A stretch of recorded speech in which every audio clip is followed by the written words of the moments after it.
एक झोपड़ी, एक ख्वाब और एक ऐसा राज जो सदियों से पोशीदा था। कौन थी वो मासूम लड़की जिसने खामोशी से एक शहर को तोड़ दिया? वो बूढ़ा शख्स अचानक शहजादा कैसे बन गया? लिकड़हारा की दो बेटियां झोपड़ी से वापस क्यों ना आ सकी? और वजीर की बीवी मरगी क्यों बनी? ये सब सवाल आपके दिल को झंझोड़ेंगे, क्योंकि जो आप देखने जा रहे हैं वो महज कहानी नहीं, एक सच्ची दास्तान है। मोहब्बत, गुरूर, मुआफी और जादू की इस्लाम वो अलैकुम दोस्तों। एक घने और प्रासरार जंगल के किनारे एक छोटा सा कुचा मकान था, जिसमें एक गरीब लिकड़हारा अपनी बीवी और 3 बेटियों के साथ रहता था। उनका गुजर बसर मुश्किल से होता था, लेकिन लिकड़हारा मेहनत और ईमानदारी से हर रोज जंगल से लकड़ियां काट कर उन्हें करीबी गांव में बीच कर गुजर औकात करता। तीनों बेटियां अपने अपने अंदाज में मुख्तलिफ थीं। बड़ी बेटी माहीन खूबसूरत लेकिन गुरूर में डूबी हुई, दरमियानी बेटी नाइमा चालाक मगर खुद गरज, और सबसे छोटी जारा नेक दिल, खिदमत गुजार और आजिज मिजाज। एक दिन शाम को जब सूरज सुनहरी रोशनी बिखेरता हुआ पहाड़ों के पीछे छिप रहा था, लिकड़हारा थकन से चूर घर लौटा।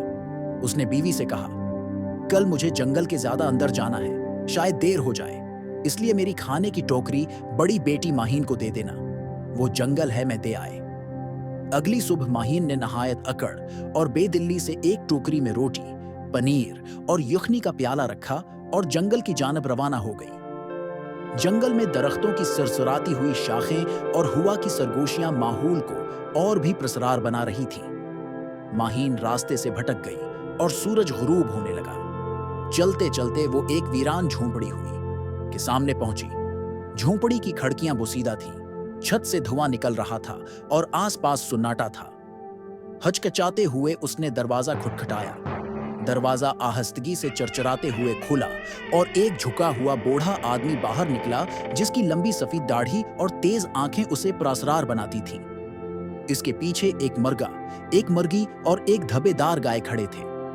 माहीन ने कहा, मैं रास्ता भटक गई हूं, क्या यहां रात गुजार सकती हूं? बूढ़े आदमी ने जानवरों की तरफ देखा और पूछा, क्या हम उसे अंदर हैं? आने दें? जानवरों ने हल्की सी हमें सर हिलाया। बूढ़े ने कहा, ठीक है, लेकिन तुम्हें खाना बनाना होगा। माहीन ने मुन्ना बनाया, लेकिन खाना तैयार किया और बूढ़े के सामने प्लेट रख दी। जानवर भूख से उसे तक रहे थे, लेकिन माहीन ने उनकी तरफ देखा भी नहीं। रात को जब वह सोने चली तो बूढ़े ने ऊपर की तरफ इशारा किया। सीढ़ियां चढ़ते ही फर्श चरचराने लगा, और जैसे ही वो बस्तर पर लेटी, एक खफिया दरवाजा खुला और वो एक चीख के साथ अंधेरे में गिर गई। अगले दिन जब बेटी वापस न लौटी तो मां ने दूसरी बेटी नाइमा को भेजा। वो भी बड़ी बेदिल्ली से खाने की टोकरी उठाकर जंगल में रवाना हुई। वही प्रसरार माहौल, वही रास्ते से भटकना और वही झोंपड़ी। उसने भी वही सवाल किया, वही इजाजत मिली और वही शर्त कि खाना बनाना होगा। नाइमा ने खाना तो बनाया, लेकिन जानवरों को नजरअंदाज कर दिया। नतीजा वही निकला, जब वो सोने गई तो जमीन नीचे खसक गई और वो भी अंधेरे में जा गिरी। तीसरे दिन जारा, जो नहायत नेक दिल, मेहरबान और साबर थी, खुद पेश हुई कि वो वालिद के लिए खाना ले जाएगी। मां ने टोकरी तैयार की और जारा दुआ मांगते हुए जंगल की तरफ रवाना हुई। वो दरख्तों के दरमियान गाती, फूलों को छूती, तितलियों के पीछे भागती गई। जब शाम होने लगी, वो भी झोपड़ी तक पहुंची। उसने दरवाजा खटखटाया। वही बूढ़ा, वही जानवर, मगर जारा ने मुस्कुराकर कहा, मोहतरम बुजुर्ग, मैं रास्ता भटक गई हूं, क्या मैं यहां रात गुजार सकती हूं? बूढ़े ने जानवरों से पूछा और वही सर हिलाने वाला जवाब मिला। बूढ़े ने शर्त रखी, पहले तुम्हें खाना तैयार करना होगा। जारा ने खुश दिल्ली से काम शुरू किया। उसने खुशबूदार जड़ी बूटियां काटी, हांडी में चम्मच चलाया और रोटी सेंकी। जब खाना तैयार हुआ, उसने पहले बूढ़े के सामने प्लेट रखी, फिर उसकी निगाह जानवरों पर पड़ी। वो भूख से देख रहे थे। जारा ने कहा, तुम लोग भी भूखे हो, ये लो कुछ दाने और घास। जानवरों ने खुश होकर उसके साथ मोहब्बत का इजहार किया। गाय ने प्यार से अपना सर उसके बाजों से रगड़ा। रात को जब वो सोने गई तो बूढ़े ने ऊपर का इशारा किया। जारा जब रात को बस्तर पर लेटी तो जंगल की सरगोशियां उसके कानों में मध्यम स्वर में गंगनाने लगी। खिड़की से चांद की रोशनी अंदर आ रही थी।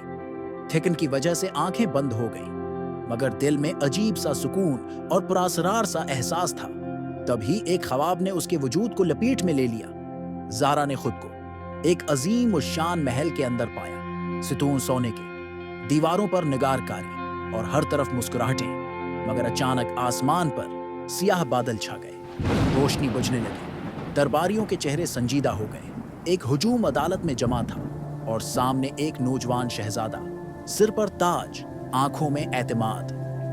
अदालत में एक औरत पेश की गई, एक खूबसूरत मगर जहरीली आंखों वाली जादूगरनी। शहजादे, तुमने मेरी बेटी को महल से निकाला क्योंकि वो गुरूर करती थी। तुमने कहा वो खिदमत के काबिल नहीं। जादूगरनी गर्रा कर बोली, ये सल्तनत रहम दिल लोगों की है, जहां गुरूर की कोई जगह नहीं। शहजादे ने सुकून से जवाब दिया। जादूगरनी ने हनकारा भरा, तुमने मेरी बेटी की तौहीन की है। अब मैं तुम्हें दिखाऊंगी असल जिल्लत। तुम इंसानों की पहचान भूल चुके हो। अब एक ऐसी सजा दूंगी जो सिर्फ एक खालिस दिल वाला तोड़ सकेगा।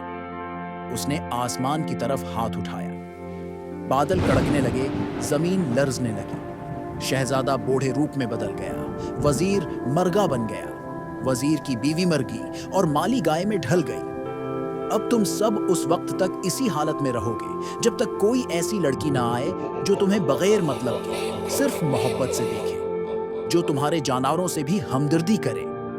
ख्वाब में ज़ारा ने देखा, वो झोंपड़ी, वो जानवर और कई लड़कियां आकर जा चुकी थीं, मगर सब खुद गर्जी दिखाकर रुखसत हो गई। कोई जानवरों की तरफ तौजा न देता। मैं आवाज आई, ज़ारा, तुम वो रोशनी हो। तुम्हारे दिल की नरमी हमारी आखिरी उम्मीद है। अचानक ख्वाब टूटा। ज़ारा का दिल जोर जोर से धड़क रहा था। वो पसीने में भीगी हुई उठ बैठी। नीचे की मंजिल खामोश थी, मगर अब उसके दिल में एक अजीब सी समझ आ गई थी। वो महज भटकी हुई लड़की नहीं रही थी, बल्कि एक मकसद के साथ वहां थी, रहम और हमदर्दी का मकसद। अब सुबह हो गई थी और झोंपड़ी गायब हो चुकी थी। उसकी जगह एक शानदार महल मौजूद था। फानूस झलमला रहे थे, सिंगमरमर का फर्श चमक रहा था और कीमती पर्दे और नक्श व नुगार इस जगह को ख्वाब जैसा बना रहे थे। ज़ारा हैरत में थी जब एक खूबसूरत नौजवान शख्स इसके सामने आया। वही बूढ़ा शख्स अब एक शहजादे की शक्ल में मौजूद था। इसकी आंखों में शुक्रगुजारी और मोहब्बत थी। वो बोला, तुमने हमें आजाद कर दिया है। तुम्हारी शफकत, तुम्हारी नेकी और तुम्हारी मोहब्बत ने वो जादू तोड़ दिया है जो हमें कैद रखे हुए था। उसने वजीर और उसकी बीवी को बुलाया, जो अब अपनी असल शक्ल में थे। वजीर ने बताया कि वही मरगा था और उसकी बीवी मर गई। फिर खिदमतगार आया, जो कि गाय बना दिया गया था। सबने ज़ारा का शुक्रिया अदा किया। शहजादा बोला, अब तुम हमारे साथ हमेशा रहोगी। ज़ारा ने मुस्कुराकर कहा, पहले मुझे अपने वालिदैन से मिलने दीजिए। शहजादे ने कासिद भेजे और ज़ारा के माँ बाप को महल बुलाया गया। जब वो पहुंचे तो ज़ारा को शानदार लिबास में शहजादे के साथ खड़े देखकर हैरान रह गए। शहजादे ने उनके सामने झुककर कहा, आपकी बेटी ने मुझे कैद से नजात दी है। क्या आप मुझे उसका हाथ सूंघने की इजाजत देंगे? लिकड़हारा और उसकी बीवी की आंखों में खुशी के आंसू थे। उन्होंने खुशी खुशी हाँ कहा, मगर शहजादे के चेहरे पर एक संजीदगी छा गई। अब इंसाफ मुकम्मल होना चाहिए, उसने कहा। शाही मुहाफिजों ने दोनों बहनों को महल में लाया। वो शर्मंदा और खौफजदा थी। ज़ारा ने उनकी तरफ देखा, उनकी आंखों में निदामत थी। वो बोले, हमें मुआफ कर दो ज़ारा, हमने तुम्हारे साथ बरा किया। ज़ारा आगे बढ़ी, उन्हें गले से लगाकर कहा, मैं तुम्हें मुआफ करती हूं, क्योंकि अगर मैं मुआफ न करूं तो मैं भी वैसी ही बन जाऊंगी जैसी तुम थी। शहजादा मुस्कुराया और कहा, यही असल बादशाहत है, दिल की बादशाहत। बहनों को इज्जत के साथ अपने माँ बाप के पास वापस भेज दिया गया। ज़ारा और शहजादे की शादी धूमधाम से हुई और यूं एक नेक दिल लड़की ने न सिर्फ एक जादू तोड़ा, बल्कि सबको सिखाया कि असल हुस्न किरदार में है और सबसे बड़ा जादू मोहब्बत और मुआफी में छिपा होता है। तो दोस्तों, आखिरकार वो लड़की जो है सबसे छोटी थी, सबसे बड़ी निकली। तो यूं एक नेक दिल लड़की की नेकी, एक झोंपड़ी को महल, एक बूढ़े को शहजादा और मुर्गी को वजीर की बीवी बना गई। याद रखें, अगली बार जब कोई मरगा आपको घूरे तो हंसने से पहले 2 बार सोच लीजिएगा। हो सकता है वो असल में वजीर हो जिसे बस एक प्लेट दाने की जरूरत हो। अगर कहानी ने आपके दिल को छू लिया हो तो लाइक का जादू, सब्सक्राइब का तावीज और कमेंट का मंत्र जरूर छोड़ जाएं। आपका एक कलक हमें अगली कहानी की झोंपड़ी से शाही महल तक ले आता है। और हाँ, अगली बार आप कहानी में मरगा ना सही, शायद शहजादा हो।